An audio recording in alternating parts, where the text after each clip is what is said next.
And relax. The URC regular season is done. We now know who is going to be playing who in the playoffs, although it was head scratching there for a little bit, wasn't it?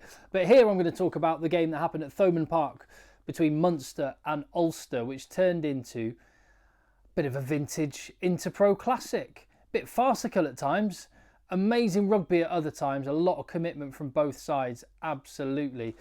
And Thomond Park with very nearly 18,000 people packed in.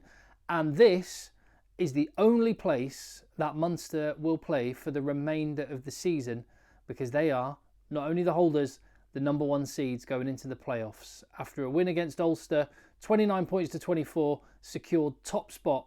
And come what may, if they lose a game, they're out, but they won't be playing away from this place. And they are 3 wins at home away from backing up their title in the URC. They're going to have to play better than they did. They're going to have to play better than they did here against Ulster. But lots to talk about. Ulster were absolutely desperate. I think they should be really proud of their performance. They're in 7th spot in the table for them. Looks like they're going to be playing against the Bulls, having to go to Pretoria for that one. A tough ask. But they've got some minerals and they've got some really good young players that they can build with. And they can see next week as a bit of a free hit. And hey, who knows? But before the game, they had some issues. Jude Postlethwaite came into the midfield because Bragg Stuart McCloskey was injured, so he was. Stuart Moore at fullback as well because Ethan McElroy was injured. So I looked at that and thought, Munster are coming in as stacked as they can be. Ulster have lost some key men. Advantage Munster. But Munster, they were not good in the first half, were they? They really struggled and Ulster took it to them. Physicality from both teams. And I think I'll come to the midfield in just a minute. Let's talk about the game as it happened. Just a reminder, if you appreciate the content in the channel, if like me you want the URC, you want the Premiership and everything to be more popular and closer to level of popularity of international rugby, then you can help me out by dropping a little comment, giving the video a thumbs up. That helps me spread the word. But first blood went to Munster in this one after 8 minutes when R.G. Snyman reached out with his octopus arms to score a try. But really, the discussion of this try should start 5 minutes before that, when the same man, Snyman, after there was a ball overthrown and it went to Will Addison close to his own line, R.G. Snyman flew in, made a shot, which the referee Frank Murphy adjudged as a high shot. It absolutely was a high shot. Referee Murphy said penalty only. I think the majority of people, probably a lot of Munster fans as well, tell me if you disagree. I would imagine there was a lot of Munster fans doing that whole Homer Simpson into the hedge meme, just like, just don't say anything. We've got away with one there. How was that not at least a yellow card? Which just the salt was rubbed in the wound there when it was that same man who was on the field to score the try 5 minutes later. In a tight game, and had that cost Ulster a Champions Cup spot, which had results elsewhere gone a different way, could have done. And hey, I mean, who's 8th in the table? Ospreys. I can't see them winning the title. But if Ospreys did win the URC, God imagine, then Ulster would not be in the Champions Cup. Anyway, as it happened, there wasn't a lot. The defeat wasn't the end of the world for Ulster. But maybe they'd fancy their chances going away to Leinster than they would going away to Pretoria. And you never know, this decision may have been a factor. The point being is you just want consistency game to game. And that was an odd call. And it just invites a load of people pointing out that Frank Murphy has history with Munster. Played scrum half there. Played for Connacht 100 times. Played for Munster before that. I don't like that chat about, oh, this referee used to play for them, therefore he can't referee them. I don't think there was any bias in that decision whatsoever. These referees have the utmost integrity. I just think it was a really bad decision. So there you go. But as it is, Ulster just didn't let that get them down. They hit back. Death, Taxes and Rob Herring at the back of a driving maul and scoring a try, 7-7. Ulster were absolutely fierce, attacking the breakdown, big defence. John Cooney as well, slotting points over. and Munster were rattled. And Rory Scannell went off in the midfield, Joey Carberry came on, and Jack Crowley shifted across into midfield. And that was just rejigging what was already a weak area for Munster. You can see when they don't have Nankivel and Frisch in the midfield, they look a completely different team.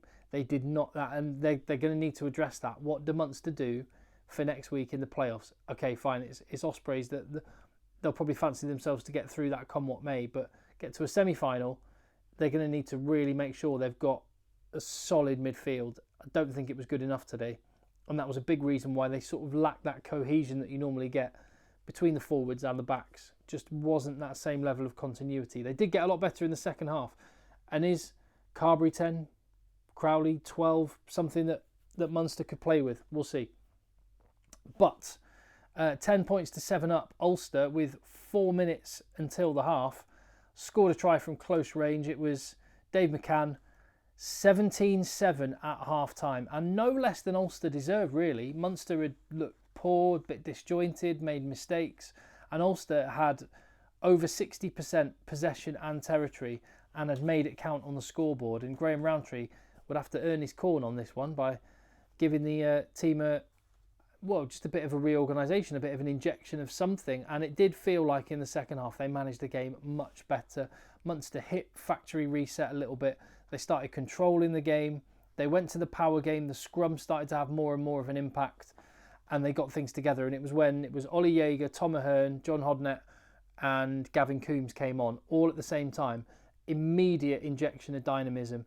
They've really got a good, deep squad. It's always what Munster have lacked in years gone by, and what they've been building with these young guys. They're starting to really build that level of depth, so you can have this impact off the bench.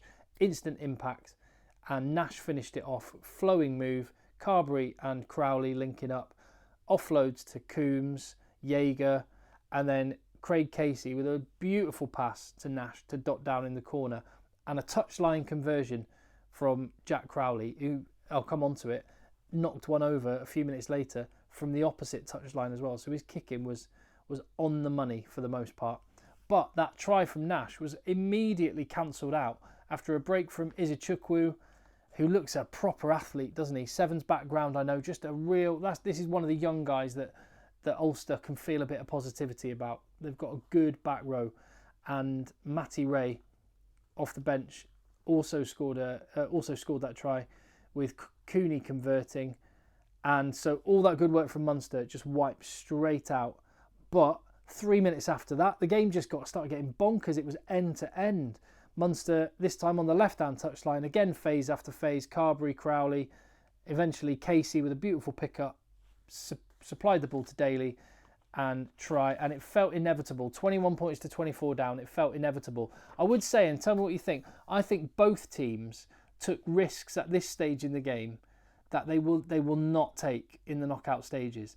They were just attacking from everywhere and trying things which, when it comes to real knockout rugby, when it really matters, and yes, Munster really wanted to win to get first place, but they didn't have to win. They were going to be playing at home next week, come what may.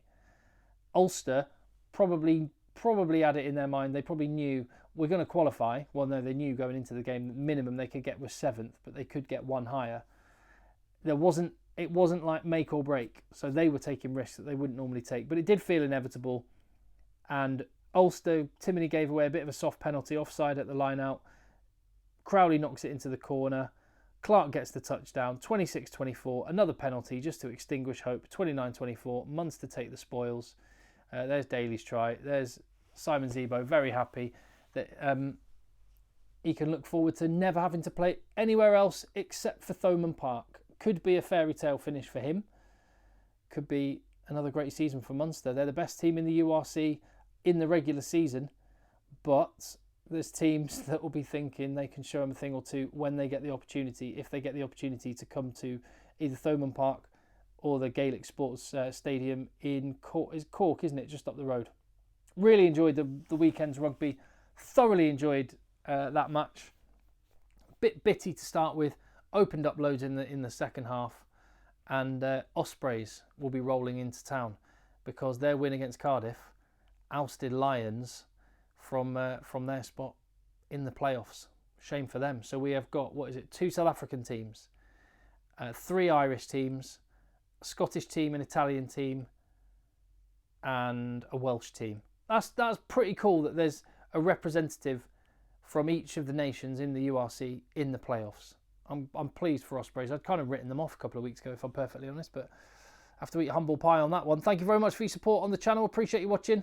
I'll see you on the next one.